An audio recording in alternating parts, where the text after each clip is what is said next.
Good evening. हम लोग class 11 का ज्योग्राफी पढ़ रहे हैं। आज हम लोग थोड़ा सा डिस्कस करते हैं कॉरियोलिस फोर्स। स्पेलिंग चेक कर लेना। Coriolis force. देन बात करेंगे अल नीनो, फिर बात करेंगे इंसो। ठीक है, अगर ये 3-4 चीज, इसके अलावा आपने पहले ही पढ़ रखा है कि 5 टाइप्स की वजह से हमारे यहाँ मेन बारिश होती है। इसके अलावा आपने पढ़ रखा है high pressure and low pressure, पढ़ रखा है ना। देन आपने पढ़ रखा है weather climate, weather season, climate में डिफरेंस। फिर आपने इसके पहले पढ़ रखा है ITCZ, then jet stream, then eastern cyclonic disturbances और वेस्टर्न साइक्लोनिक। अगर इतना टॉपिक किसी को आता हो तो ये चैप्टर लगभग उससे कंप्लीट हो जाएगा बहुत इजीली। ठीक है, मेन ये सारा टॉपिक आपको आना चाहिए। अब जरा कॉरियोलिस फोर्स देखिए क्या है। अर्थ के रोटेशन की वजह से, ठीक है, अर्थ के रोटेशन की वजह से एक एपियरेंट फोर्स लगता है। एपियरेंट मतलब हमें महसूस होता है ऐसा। अर्थ के रोटेशन होता है, अर्थ का रोटेशन भी होता है, रिवॉल्यूशन भी। रिवॉल्यूशन होता है तो मतलब अर्थ, अगर ये सन है तो अर्थ इसके चारों तरफ क्या होता है, इलिप्टिकल ऑर्बिट में घूमता है। ये आपने पढ़ा होगा नहीं, elliptical orbit. Elliptical orbit it means हर जगह फिक्स नहीं है, कभी नजदीक भी होता है और कभी क्या रहता है, दूर भी रहता है। कौन? अर्थ या कोई भी प्लेनेट सन से या स्टार से। ये हुआ रिवॉल्यूशन, किसी के चारों तरफ घूमना रिवॉल्यूशन। और अपने ही एक्सिस पे ये पूरा कर जाना, रोटेट कर जाना, इसको हम लोग क्या बोलते हैं, रोटेशन। तो अर्थ के रोटेशन की वजह से एक फोर्स लगता है जिसे हम लोग बोल रहे हैं कॉरियोलिस फोर्स। ये फोर्स क्या काम करता है कि अगर कोई, ये तो 0 डिग्री पे क्या चीज है, इक्वेटर। अगर कोई विंड ईस्ट से वेस्ट की तरफ जाते टाइम इक्वेटर को क्रॉस करना चाह रहा है तो इस फोर्स की वजह से ये विंड नॉर्थ की तरफ डिफ्लेक्ट हो जाता है। जैसे तुम जानते हो ऊपर ये क्या है, नॉर्थ, और ये नीचे क्या चीज है, साउथ। राइट साइड में ईस्ट होता है और लेफ्ट साइड में वेस्ट। तो आप गौर कर लीजिए, कॉरियोलिस फोर्स एक ऐसा एपियरेंट फोर्स है जो अर्थ के रोटेशन की वजह से जनरेट होता है। और इस फोर्स की वजह से अगर नॉर्दर्न हेमिस्फीयर में कोई विंड नीचे साउथ की ओर जाना चाहता है तो इसे क्या करता है, ये एक एपियरेंट मतलब महसूस होता है ऐसा, ये क्या करता है, विंड को डिफ्लेक्ट बैक कर देता है। कौन सा डायरेक्शन में, नॉर्थ में। और ऐसे ही अगर साउथ से नॉर्थ की तरफ कोई विंड आता है तो इसको डिफ्लेक्ट कर देता है किधर, साउथ की तरफ। मतलब जो जिधर का विंड है उसी साइड रह जाए। कुल मिला के ये हिसाब है। कौन से फोर्स की वजह से, कॉरियोलिस फोर्स। नॉर्थ का विंड नॉर्थ साइड, साउथ का विंड साउथ साइड। नॉर्थ का विंड नॉर्थ की तरफ डिफ्लेक्ट हो जाएगा, डिफ्लेक्ट मतलब मुड़ जाएगा। यहाँ पे कैसा अर्थ के रोटेशन की वजह से फोर्स होता है। और साउथ का विंड किधर मुड़ जाएगा, साउथ की तरफ। सिंपली जो जिधर है उधर मुड़ जाएगा। नहीं समझ आया सर? मतलब कैसे, वो तो स्ट्रेट आ रहा है तो वो कैसे मतलब आ रहा है, वहां पे फोर्स है ना वैसा, वैसा फोर्स है जो इधर की तरफ फोर्स लगते रहेगा हमसे। ठीक है, पानी अगर किसी पाइप से निकलता है तो छींटा साइड में पड़ता है कि नहीं, वो क्या है, फोर्स है। इस वजह से वो इस साइड को मुड़ गया। वैसे ही यहाँ पे हाई प्रेशर से आता होगा। हाँ, वो फोर्स, अर्थ का रोटेशन बहुत तेज है क्योंकि हम लोग इसके ग्रेविटी के साथ फिक्स है, इसलिए हम लोग को नहीं पता चलता है। कभी स्पेस में बाहर सैटेलाइट सब का अगर देखो तब वो बताता है कि अर्थ का रोटेशन कितना फास्ट है। इतना फास्ट है कि 24 घंटा में एक बार पूरा घूम जाता है। और अर्थ का डायमीटर लगभग 44,000 किलोमीटर, तो 24 घंटे में 44,000 किलोमीटर ट्रेवल करता है। इट मींस 1 घंटे में 2000 किलोमीटर मूव कर रहा है। ये 2000 किलोमीटर ज्यादा है कि कम? ज्यादा है। फ्लाइट वगैरह भी आपके पास है, एरोप्लेन सब 600, 700, 800, 1000 किलोमीटर तक चल सकता है।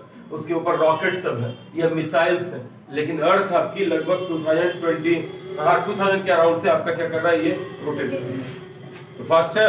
तो कॉरियोलिस फोर्स आया समझ में? इसकी वजह से क्या होता है, किधर डिफ्लेक्शन होगा, नॉर्थ के विंड का नॉर्थ में। जब वो किसको क्रॉस करना चाहेगा, इक्वेटर, तो उसी साइड हो जाएगा। और साउथ का विंड साउथ की तरफ। मैं से हटाऊं तो सर पता कैसे चलता होगा?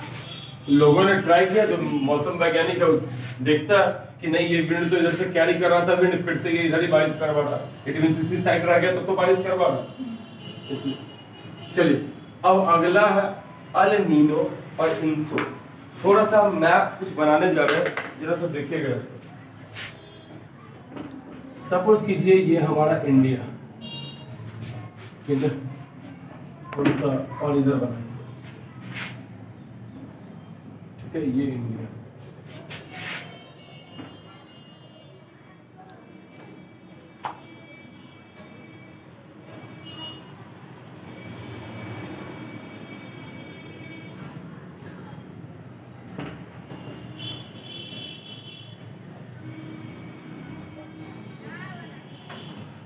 ये क्या चीज, अफ्रीका, अफ्रीका कॉन्टिनेंट, यहाँ इंडिया, ये अफ्रीका, यहाँ पे क्या है, मेडागास्कर है जी। अच्छा, इधर की तरफ ऑस्ट्रेलिया, यहाँ इक्वेटर है, ये 0 डिग्री पे क्या चीज, इक्वेटर, ये इंडिया, ये अफ्रीका, ये मेडागास्कर, ये ऑस्ट्रेलिया जहाँ पे डार्विन शहर है। इसके आगे दार्जिलिंग इंडिया में, डार्विन, ओके। इधर में नॉर्थ अमेरिका, एकदम बहुत पतला टाइप का ऐसे, sorry south America, north America ना होगा क्या चीज, साउथ अमेरिका, थोड़ा सा ये पोर्शन भी है साउथ अमेरिका में। ये बीच में जो ओशन है, यहाँ के बाद ये थोड़ा सा ऑस्ट्रेलिया को, यहाँ पे आपका जावा, सुमात्रा, इंडोनेशिया, मलेशिया, इधर सब, इधर पे साउथ अमेरिका। ये आपका कौन सा है, पैसिफिक ओशन, ठीक है, पैसिफिक ओशन। और नीचे में इधर आपका क्या चीज है, अंटार्कटिका। इधर में अंटार्कटिका आपको पता है कोल्ड एरिया, कोल्ड एरिया है, पूरा ठंडा। अब देखिए हमारे यहाँ मानसून का क्या हिसाब है, ठीक है। अब यहाँ पे मानसून का क्या हिसाब है, जैसे अक्टूबर से लगा, चलिए देखिए मैं स्टार्ट कर रहा हूँ ना, आपका वो मंथ है मई जून के पास। अब देखो मई जून में क्या होता है, इधर इंडिया में इस साइड लो प्रेशर होता है, क्योंकि हमारे यहाँ गर्मी ज्यादा होती है, सन शिफ्ट हो जाता है, ITCZ शिफ्ट हो जाता है कहाँ की तरफ, ऊपर। तो ऐसे में विंड यहाँ से कैरी करता है ऊपर। यहाँ पे विंड दो पार्ट में बट गया, एक ये साउथ ईस्ट मानसून और ये आया कौन सा monsoon, south west monsoon, okay. ये गया इंडिया के पूरे हिस्से में बारिश करवाया। अब तक ये मंथ, जब वो ये पूरे हिस्से में बारिश करवाता है तब तक ये मंथ हो जाता है कौन सा, अक्टूबर का। अक्टूबर के बाद हमारे एरिया में चूंकि बारिश वगैरह हो रखी है तो हमारे यहाँ थोड़ा ठंडा होता है। इंडिया के डीप नॉर्दर्न प्लेन में, नॉर्दर्न प्लेन ये वाले पार्ट में ठंडा होता है थोड़ा। तो फिर मॉनसून यहाँ से वापस आता है, इसको हम लोग क्या बोलते हैं, रिट्रीटिंग मॉनसून। आपको मैंने पहले बता रखा है रिट्रीटिंग मॉनसून। और मॉनसून यहाँ से वापस आना स्टार्ट होता है। आपको मैंने बताया है दोबारा ये यहाँ से मॉइस्चर उठाता है और ये तमिलनाडु के कोस्ट वगैरह में नवंबर दिसंबर में क्या करवाता है, बारिश करवाता है। उसके बाद ना ये हवाएं बहुत फास्ट में यहाँ से मूव करती है और ये मूव करके ऑस्ट्रेलिया वगैरह के साइड से ये पहुंच गया। यहाँ पे देश है पेरू, यहाँ पे एक कंट्री है कौन सा, पेरू, ठीक है। मैप में आपको दिखेगा यहाँ पेरू, लाइट कलर जो ग्रीन है, पेरू, PERU दिखा जी, ठीक है। उसके बाद कंट्री है क्या चीज, पेरू। पेरू के पास ये गया तो है क्या, देखो क्योंकि ईसा मसीह का मतलब क्राइस्ट का जन्म कब है, 25 दिसंबर को। हम लोग मनाते हैं क्रिसमस डे, हम लोग नहीं मनाते, क्रिसमस तो पक्का मनाते हैं। तो ये लगभग जनवरी के पहले वीक में यहाँ पहुंच जाता है कौन सा चीज? मॉनसून। तो इसी को हम लोग बोलते हैं क्या चीज?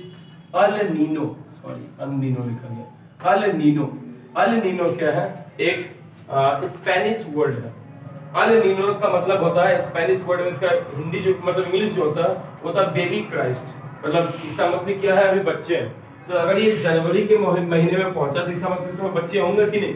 अरे दिसंबर में जन्म लिए तो जनवरी में बच्चे हैं। इसलिए अल नीनो क्या है? एक कैसा वर्ड है? स्पेनिश वर्ड है जिसका मीनिंग क्या चीज है? Baby Christ. ये बेबी क्राइस्ट ये नाम कहाँ इसको मिला है? पेरू में, लैटिन अमेरिका बोलते हैं। साउथ अमेरिका को हम लोग क्या बोलते हैं? Latin America. यही है अल नीनो। आप बता दें इस एरिया में गर्मी रहता है उससे। ये इक्वेटर के नीचे का एरिया है तो नीचे तो ऐसे भी गर्मी रहेगी ना। जब हमारे यहाँ ठंडा तो इसके यहाँ क्या रहता है? गर्मी। तो ये वाला एरिया अल नीनो। अब ऐसा बोला। अब क्या होता है? 1-2 महीने यहाँ पे रहा, ठीक। उसके बाद फिर ये मतलब जब मार्च का मंथ आता है तो ये एरिया थोड़ा थोड़ा नॉर्मल होने लगता है और इस एरिया में इक्वेटर के पास वाले एरिया में थोड़ी गर्मी, यहाँ लो प्रेशर और यहाँ हाई प्रेशर। तो फिर ये क्या करेगा? मूव करके आना शुरू होगा। मूव करके आने लगता है। जब लगभग यहाँ पहुंचता तो ये अप्रैल पहुंच गया। जब यहाँ पहुंचा तो मई। जब मई में यहाँ पहुंचा पता चला इधर ज्यादा लो प्रेशर है, यहाँ कैसा प्रेशर है? हाई। बस एक इधर मूव करने लगता है ऊपर की तरफ। फिर आया, फिर साल भर में एक चक्कर मारा। अब देखो हर साल ऐसा ही होता है, लेकिन हर 3 से 4 साल के बाद क्या होता है? जो यहाँ पे एरिया हर 3 से 4 साल के बाद ऐसा ही होता है, क्योंकि तुम जान रहे थे कि ये एरिया कैसा बन रहा था? लो प्रेशर, क्योंकि यहाँ गर्मी थी। तो हर 3 से 4 साल के बाद क्या होता है? अंटार्कटिका से ठंडी हवाएं इधर की तरफ आती है। जब ठंडी हवाएं आएंगी तो पेरू को क्या करेगी? ठंडा करेगी कि गर्म करेगी? ठंडा करेगी। तो ये प्रेशर कैसा हो जाएगा? High pressure. तो ऐसे में ये विंड जो है ये ना स्लोली आता है, 1-8 महीने यहाँ डिले हो जाता है, लेट से आता है। इसी को हम लोग बोलते हैं इंसो, मतलब El Nino changing due to southern oscillation. EN से है अल नीनो, ईएन से अल नीनो। अल नीनो था ना baby Christ. El Nino changing due to southern oscillation. Antarctica किधर है? साउथ की तरफ। साउथ की वजह से जो चेंजिंग आया उसे हम लोग बोल रहे हैं इंसो। अल नीनो तो आपको फिक्स है। अल नीनो कैसा? Spanish word baby Christ. ये तो हर साल होता था, लेकिन हर 3 से 4 साल में या 2 से 3 साल में ऐसा होता है कि कभी कभी अंटार्कटिका की ठंडी हवाएं ऊपर आती है और इसकी वजह से यहाँ का प्रेशर बदल जाता है और मॉनसून में डिले होता है। इसीलिए यहाँ 1 महीने लेट आएगा तो मॉनसून हमारे यहाँ 10-15 दिन इंडिया में लेट आता है, जिसको हम लोग बोलते हैं डिलेड मॉनसून। कैसा मॉनसून? और इसका नाम हो गया ENSO El Nino Southern Oscillation. El Nino में चेंजिंग किसकी वजह से? साउदर्न ऑसिलेशन, दक्षिण की साइड से। ये समझ में आया क्या? ठीक है जी। तो ये साइक्लिक चलते रहता सालों भर के नहीं चलता? चलते रहता। ओके। 5 टाइप में हमारे यहाँ बारिश क्यों? सर तो वहाँ पे मतलब हर साल ही वो डिले होता है या फिर कभी-कभी होता है जब वो वहाँ पे बोले तो 2-3 साल में, 3-4 साल में एक तो पहले से लिखे हुए नहीं देखा तो देखना चाहिए। अब देखो क्या पूछो? 5 टाइप मॉनसून में किस वजह से 5 टाइप से हमारे यहाँ बारिश होती है। सबसे पहला आपको मैंने बताया कि पूरे मॉनसून को हम लोग क्या बोलते हैं? यूनिफाइंग वर्ड, क्योंकि होल ओवर इंडिया में बारिश कौन करवाता है? मॉनसून। चलिए एक तो मॉनसून। दूसरी बारिश साउदर्न टाइप में साउदर्न साइड पर करवा रिट्रीटिंग मॉनसून 2 हो गया। तीसरा वेस्टर्न साइक्लोनिक डिस्टर्बेंस। चौथा ईस्टर्न साइक्लोनिक डिस्टर्बेंस। और 5वां लैंड ब्रिज सी ब्रिज की वजह से टेंपरेरी बारिश होगा। ये 5 तरीके से होता है।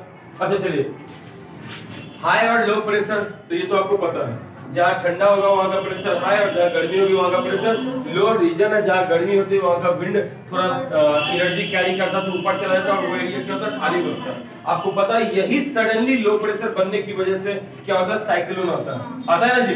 बड़े एरिया में लो प्रेशर एरिया बन गया, हर तरफ से विंड आने लगा, सब आपस में टकराने लगा और वो क्या करता है? एक दूसरे से फ्रिक्शन करते हुए मूवमेंट करते हुए एरिया धीरे धीरे बड़ा हुआ और वो किसमें चेंज हो गया? साइक्लोन। नहीं समझ में आना चाहिए। वेदर सीजन क्लाइमेट ये तो पता है। वेदर एक दिन में कई बार बदल सकता है। ये पार्टिकुलर इंस्टेंट ऑफ टाइम का है। सीजन क्या था? 2-3 महीने। क्लाइमेट क्या है? लास्ट 25 से 30 साल का डाटा पढ़ेंगे। किसी बुक में 30 रहेगा, कहीं पे 25 रहेगा। उतना देखेंगे तब चलते हैं।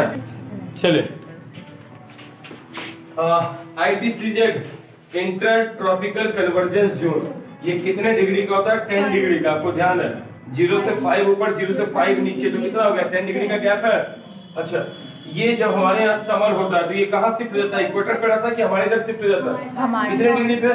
20 डिग्री नॉर्थ से 25 डिग्री नॉर्थ की तरफ होता है शिफ्ट, जिससे बारिश ये जिधर शिफ्ट होगा उधर बारिश ज्यादा होगी। Jet stream high speed wind air होता है जो जनरली ये फ्लो करता है, ये ब्लो करता है किसमें? ट्रोपोस्फियर में, 9 से 13 किलोमीटर ऊंचा, और गर्मी वगैरह में ये 110 किलोमीटर पर आवर की स्पीड से चलता है, और सर्दियों में 118 किलोमीटर पर आवर की स्पीड से। कौन सा स्ट्रीम? एक है कि बहुत सारे हैं अर्थ पे? बहुत सारे। अच्छा, ईस्टर्न साइक्लोनिक डिस्टर्बेंस क्या है? ईस्टर्न जेट स्ट्रीम जो कुछ भी मौसम का चेंजिंग हमारे यहाँ लेके आता है उसको लोग क्या बोलते हैं? क्योंकि रेन बियरिंग विंड्स खुद कैरी होगा, खुद मूव करेगा, किसी को कैरी करना पड़ता है?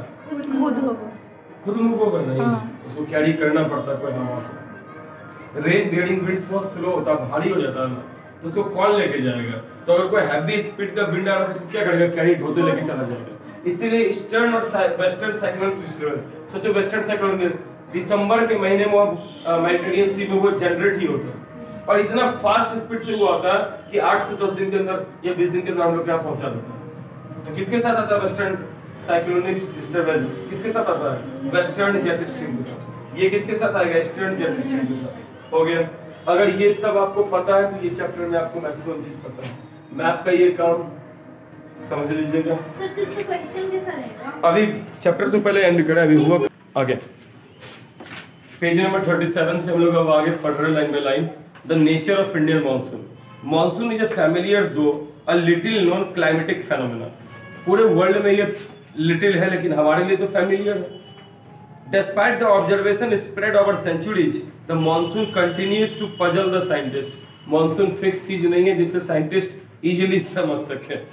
Many attempts have been made to discover the exact nature and causation of monsoon. बहुत सारा ऑब्जर्वेशन लोगों ने किया लेकिन आज तक सफल नहीं हो पाए कि मॉनसून एक्चुअली आता क्यों है और इसका क्या main reason. But so far, no single theory has been able to explain the monsoon fully. लो, इसमें भी तुम अर्थ के साइंटिस्ट बन सकते हो अगर तुमने मॉनसून को सही से एक्सप्लेन कर दिया तो। क्यों आज तक कोई नहीं किया? अब तक सुने नहीं होगा। हाँ उसको। ठीक है। A real breakthrough has come recently when it was studied at the global rather than at regional level.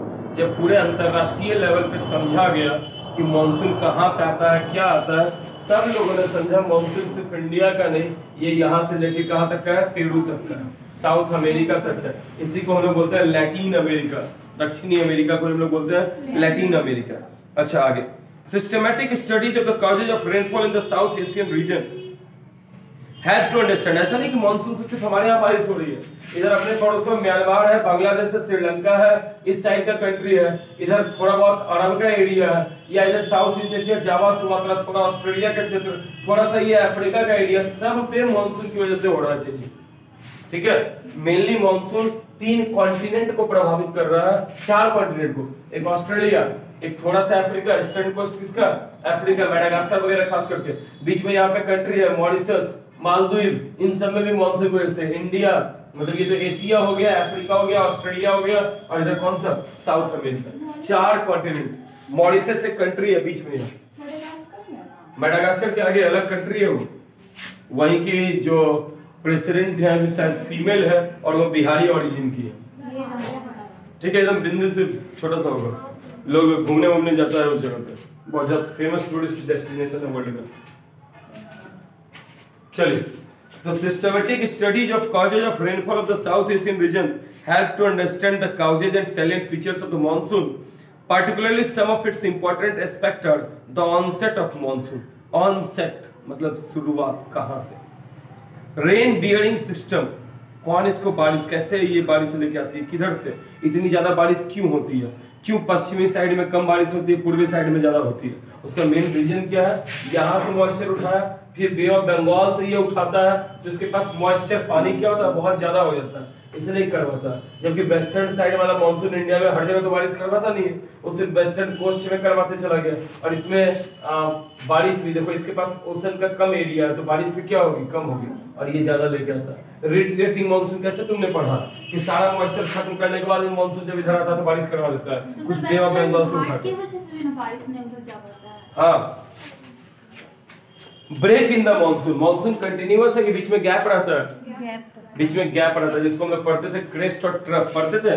Crest means up और trough means down. Okay, onset of the monsoon towards the end of the 19th century it was believed that the differential heating of land and sea during summer months is mechanism। लोग सोचते थे कि जो अलग अलग अंतर है, कहीं पे गर्मी ज्यादा रहता है और कहीं पे ठंडा रहता है, इस वजह से मानसून होता है, ठीक, which sets the stage for the monsoon wind to drift towards subcontinent। इसी वजह से हमारे यहाँ ज्यादा गर्मी होती है और साथ में नीचे के साइड ठंडा, इसलिए मानसून हमारे इनसाइड मतलब हम लोग के कंट्री में चला आता है।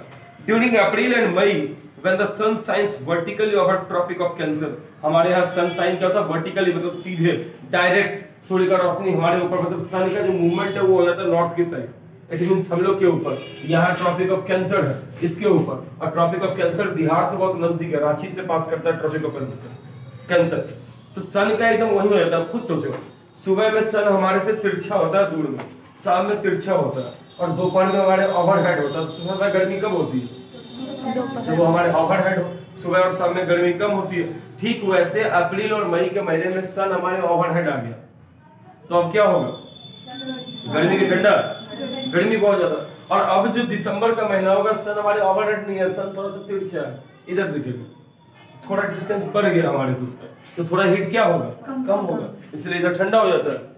चलिए, तो during April and May when the sun shines vertically over the Tropic of Cancer, the large landmass in the north of Indian Ocean gets intensely heated। Bharat का जो उत्तरी हिस्सा है, बिहार, यूपी, ये सब एरिया बहुत ज्यादा गर्म हो जाता है। This causes the formation of an intense low pressure in the northwestern part of the subcontinent। हमारे northwestern part, it means Punjab, Haryana, UP, Delhi, Haryana, ठीक है, ये वाला जो क्षेत्र पड़ता है, यहाँ पे लो प्रेशर बनता है, और नीचे कैसा प्रेशर है, हाई, और विंड हमेशा ब्लो करता है किधर से किधर, high to low. Okay, since the pressure in the Indian Ocean in the south of the land mass is high, Indian Ocean हमारे इंडिया आने के पहले नीचे प्रेशर है हाई, और हमारे इंडिया के पश्चिमी साइड यहाँ पे कैसा प्रेशर है, लो, तो विंड ब्लो करेगा हाई से किधर, low. Okay, as water gets heated slowly the low pressure cell attract the southeast trade route across the equator। Equator को क्रॉस करके तब ये विंड। अच्छा, अब किसी बच्चे के मन में आएगा, सर आपने बताया कॉरियोलिस फोर्स एक ऐसा फोर्स था जिसकी वजह से क्या होता था कि विंड अगर साउदर्न हेमिस्फीयर में तो उधर रह जाएगा, नॉर्थ में तो उधर हो जाएगा, तो फिर ये वाला कैसे आ गया, है ना जी। ये देखो तो इक्वेटर को क्रॉस कर रहा है कि, तो बाबू ये विंड नहीं है, ये क्या ओशियन करंट है, समुद्र के रास्ता, समुद्र का पानी हमेशा इधर ही मूव करते रहेगा। तो जब ओशियन करंट यहाँ आता है, फिर यहाँ से विंड इसको कैरी करके आगे ले जाता है। इस बीच में कोई विंड नहीं है, ये ओशियन करंट है। इट मींस नहीं देखते हो नदी वगैरह में कभी-कभी धारा नीचे की तरफ, कभी धारा ऊपर फ्लो करता है, डाउन स्ट्रीम अप स्ट्रीम, वैसे ये ओशियन करंट है। तो इसको भी तो विंड चाहिए भाई। इससे विंड स्टार्टिंग में ओशियन करंट अपने से फ्लो करेगा, स्लो विंड भी मिलेगा तो हो जाएगा, और स्लो विंड इक्वेटर को पार करता है, फास्ट विंड नहीं करता। लेकिन जब ये यहाँ आता है, ये हाई है और ये अत्यधिक लो, तो क्या होगा, हाई से किधर जाएगा, लो की तरफ। एक सेकंड, ओके आगे। This condition help in northward shift in the position of ITCZ। इसी वजह से ITCZ नॉर्थ मतलब वहीं आ गया 20 से 25 डिग्री नॉर्थ पे। The southwest monsoon may thus be seen as continuation of southeast trade deflect towards the Indian subcontinent after crossing the equator। देखो ध्यान से, इक्वेटर तक आने के बाद ये स्लो आता है, जैसे इक्वेटर को क्रॉस करता है ये बहुत हाई प्रेशर और ये क्या है बहुत लो, तो विंड का स्पीड बढ़ेगा कि घट जाएगा, उसके बाद इसका स्पीड बढ़ जाता है। स्लो विंड क्या नहीं कर सकता है, फास्ट में नहीं करेगा, फास्ट में करोलिस फोर्स उसको क्या करेगा, मोड़ देगा, बैक कर देगा, टर्न कर देगा। और सरफेस विंड है ये मतलब ओशन के सरफेस के साथ साथ चल रहा है, हाई स्पीड में ऊपर रहेगा तो उसको इजीली डिफ्लेक्ट कर देगा। जेट स्ट्रीम वगैरह कभी भी क्रॉस नहीं करता इधर से, अगर नॉर्थ साइड चल रहा है तो नॉर्थ में ही चलेगा, साउथ में चल रहा है तो साउथ में ही चलेगा, क्योंकि सरफेस से क्या होता है थोड़ा ऊपर होता है, सरफेस के लेवल पे जो विंड होगा उस पर ज्यादा फर्क नहीं पड़ेगा। और ये एरिया तो आप जानते हैं इंडियन ओशन का, ये एरिया इंडियन ओशन है, पूरा खाली है, तो इसमें विंड का स्पीड क्या होगा अपने आप से, मतलब सरफेस के साथ अगर आता है तो उसको कोई डिस्टरबेंस नहीं होगा। These wind cross the equator between 40 degree east and 60 degree east latitude. The shift in the position of ITCZ is also related to the phenomena of withdrawal of westerly jet stream from its position over North Indian plain. हमारे India से westerly jet stream हटता है, move करते आगे गया, westerly jet stream हटता है, तभी ये ITCZ शिफ्ट होकर कहाँ आता है ऊपर। आपको पता है फरवरी तक हमारे यहाँ खूब तो बारिश होगी वेस्टर्ली जेट स्ट्रीम की वजह से, उसके बाद बारिश बंद। तो अप्रैल मई में इधर बहुत गर्मी होती है, तो ये ITCZ शिफ्ट होकर इक्वेटर के पास से कहाँ चला है, इधर नॉर्थ के साइड। फिर हमारे यहाँ जब थोड़ा ठंडा होने लगता है तो ये ITCZ आया कहाँ पे, इक्वेटर। मतलब अभी अक्टूबर के महीने में ITCZ शिफ्ट हो जाता है कहाँ, अफ्रीका की तरफ, इसलिए वापस मूव कर जाता है मानसून। अब ये प्रेशर हाई और ये बन जाता है कैसा, लो, वापस है। अब ये शिफ्ट करेगा कहाँ, नीचे की तरफ, इसलिए विंड इधर फिर सर्कुलेट होता है इक्वेटर के नीचे। ये लाइन इक्वेटर तो उसके नीचे सर्कुलेट होगा, फिर ये होगा इधर से इधर शिफ्ट होगा, तो ये विंड भी क्या होगा, इधर से इसके साथ शिफ्ट होगा। फिर ये ITCZ ऊपर शिफ्ट होगा, तो ये विंड भी ऊपर शिफ्ट होगा। ITCZ नीचे आएगा तो विंड भी कहाँ आएगा, नीचे आएगा। मतलब कुल मिला के जो मूवमेंट है किसके साथ साथ चल रहा है, ITCZ के साथ, होगा जी।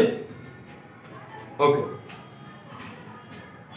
next, the shift in the position of the ITCZ is also related to phenomena of withdrawal of westerly jet stream from its position over North Indian plain south of the Himalayas. The easterly jet stream sets it along 15 degree north latitude only after western jet stream has withdrawn itself from the region. जब फरवरी में ये western jet stream हट जाता है, तब थोड़े दिनों के लिए, अप्रैल के कुछ दिनों के लिए आता है कौन सा jet stream, eastern jet stream. फिर ये हट जाता है तो ITCZ ऊपर आ जाता है, आएगा। सर तो ITCZ ओशियन जाता होगा तो वहां पे भी बारिश कराता होगा। हाँ बिल्कुल, अभी इक्वेटर के पास में अक्टूबर में जब तो बारिश हो रही है।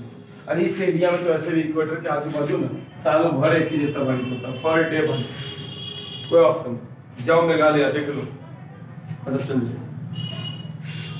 लोग घर पक्का नहीं बना पाता, कब बह जाएगा पहाड़ ही बह के नीचे हो जाएगा, ये हालत है। Entry of monsoon into India.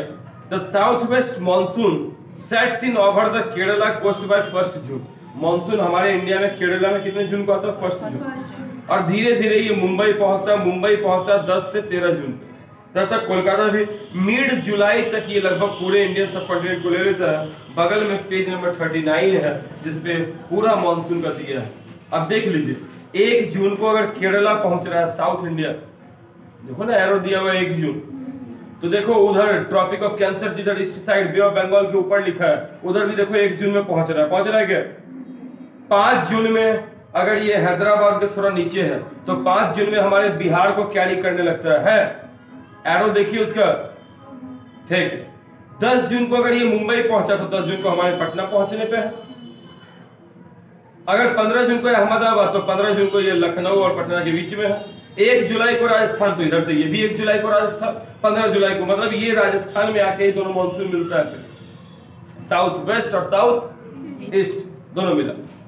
Okay, Rajasthan में बारिश करवाता है बहुत कम, इधर से करवाते जाएगा तो बचेगा ही बारिश, बस होता है बस वही थोड़ी सर। बहुत। साउथ ईस्ट और साउथ वेस्ट को ही ना ईस्टर्न और वेस्टर्न साइक्लोनिक भी बोलते हैं। नहीं, ये मॉनसून है, साइक्लोनिक डिस्टर्बेंस अलग है, वो अलग महीने में आता है, ये अलग है।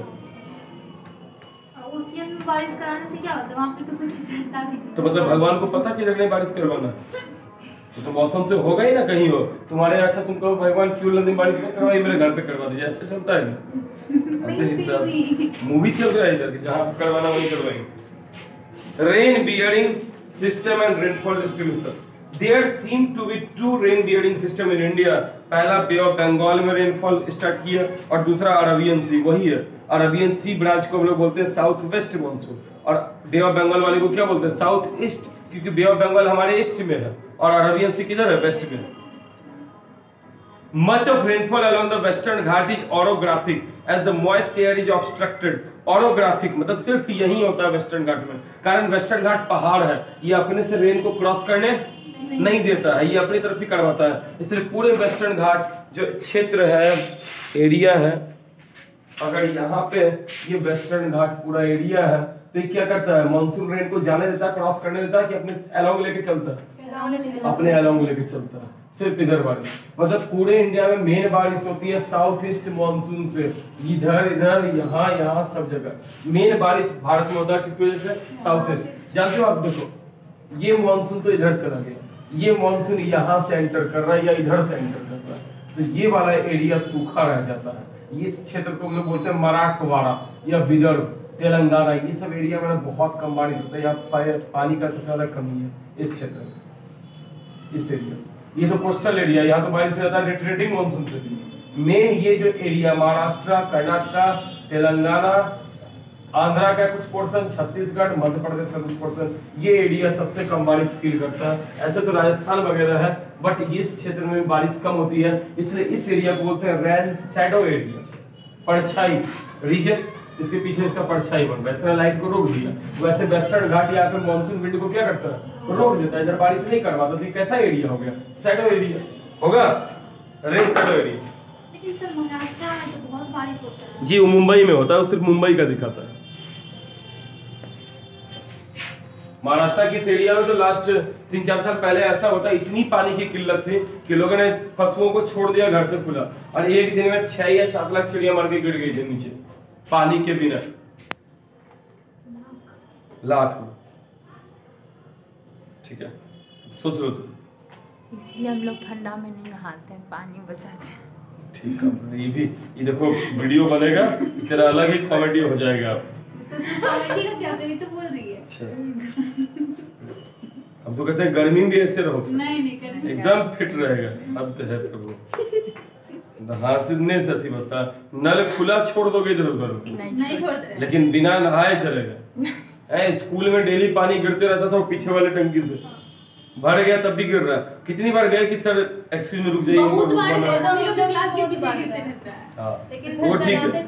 अब इधर ब्लॉक से हम आते हैं, कहीं पे नल खुला है, बगल में आदमी बैठा बह रहा है, पानी बैठा हुआ है, दिमाग इतना खराब होता है, बजा दो एकदम, जैसे बच्चा को स्कूल में लगता है वैसे दे देते हो।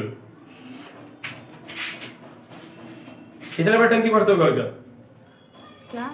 कितने बार मोटर चलाते? हाँ, दिन भर तो सब मोटर ही चलाते हैं। मतलब पानी का वेस्टेज हो रहा है, तभी तो ऐसा हो रहा है। तुम्हारे यहाँ से 2 बार, ठीक है। मेरी मम्मी ज्यादा नहीं चलाने देती, 1 या 2 बार। तो मेरे घर में तो बाकी सर टाइम पूरा दिन आदमी गुजर जाता है। नहीं, मतलब टंकी भर लेती है। हमको भी नहीं पता, बहुत तो सर मेरे घर में आदमी भी तो ज्यादा है ना, तो बार बार एक चलाना ही पड़ता है। टंकी है, एक ही मोटर है, मतलब एक ही मोटर में पूरा घर का है। हाँ तो टंकी एक ही है छत पे? नहीं, 2 है। तब तो भी लेकिन तुम दिन मोटर भर एक ही चलाते चलाते हैं, एक ही बार नहीं चलाते। मतलब एक ही से दूसरा टंकी भी नहीं ज्वाइन मेरा है? नहीं मेरा एक ही है, इसीलिए बहुत बार चलता है। हमारा टंकी तो नहीं पता। इस सब पानी का वेस्टेज करता है, नहाने का नौटंकी कर रहा है। ये बोलो कि नहीं होता इच्छा। चलिए, ठंडा लगता और है, अगर इतना होता हो है, गया। आप में से कितने लोग हैं जो गर्मी के दिन में कटोरे में पानी को लेकर छत पे छोड़ देते हैं? हम मेरे घर में मेरी मम्मी इस चीज के लिए, मेरी मम्मी सबसे ज्यादा, नहीं मेरे घर में चलो कभी, मेरी मम्मी का आदत है बहुत अच्छा, मतलब बहुत तरह का फूल वूल लगा के रखी है। हम लोग के पास जमीन भी ठीक ठाक है, घर के अलावा बहुत सारा जमीन है आगे पीछे हर तरफ। तभी हम लोग के पास नहीं है, ठीक है, मतलब लगभग 3 पेड़ पहले था, 3 पेड़ हम लगाए पिछले साल मम्मी के मैरिज एनिवर्सरी पे, तो ये सारा उसमें लगा है। अब मम्मी के तो वेस्टर्न घाटी जोरोग्राफिक, मतलब ये रोक लेता है उस रास्ते को और बारिश होती है। The intensity of rainfall over the west coast of India, however, related to 2 factors. West coast पे 2 फैक्टर पे, पहला है ऑफशोर मेट्रोलॉजिकल कंडीशन। ऑफशोर मतलब समुद्र में, ऑनशोर होता है लैंड एरिया पे, समुद्र में मेट्रोलॉजिकल कंडीशन मतलब क्लाइमेट कैसा है, ओशन में क्लाइमेट कैसा है। अगर ये एरिया ठंडा रहेगा तो ये हाई प्रेशर, इधर कैसा है लो प्रेशर, तो बहुत ज्यादा तेज में आएगा फिर तो बहुत बारिश होगी। इसलिए मुंबई में किसी साल बहुत बारिश होती है। तुम मेरे एक फिल्म है उस पर बना हुआ मुंबई के बारिश पे, तुमके नहीं जानते, सोहा अली खान एवं Imran Hashmi. The position of the equatorial jet stream along the eastern coast of Africa, 2 चीजों पे इंडिया का मानसून डिपेंड करता है। हम लोग के यहाँ मानसून पहले आएगा कि बाद, ये डिस्कस करते हैं। डार्विन में चेक किया जाता है यहाँ कि मानसून पहले आएगा कि बाद, और दूसरा चेक कहाँ किया जाता है? मेडागास्कर में। 2 जगहों से लोग चेक कर लेते हैं कि मानसून एडवांस आएगा, मतलब 4-5 दिन पहले, या एक सप्ताह पीछे आएगा तो उसको क्या बोलते हैं, डिलेड मानसून। अगर आपसे कोई पूछे advance monsoon, it means monsoon as usual जो 1 जून को आने वाला वो 25 मई को आ गया सपोज, तो हमने क्या बोला, एडवांस मानसून। अगर मानसून 1 जून को इंडिया के केरला कोस्ट या मेघालय के साइड आने वाला और वो पहुंचे सपोज 12, 15, 16 ऐसा, तो उसे हम क्या बोलेंगे, डिलेड। या 6-7 को भी आया तो डिलेड मानसून। और अगर रेगुलर आ गया तो ओके, नॉर्मल मानसून है। तो यहाँ तक हुआ, छोड़ दें।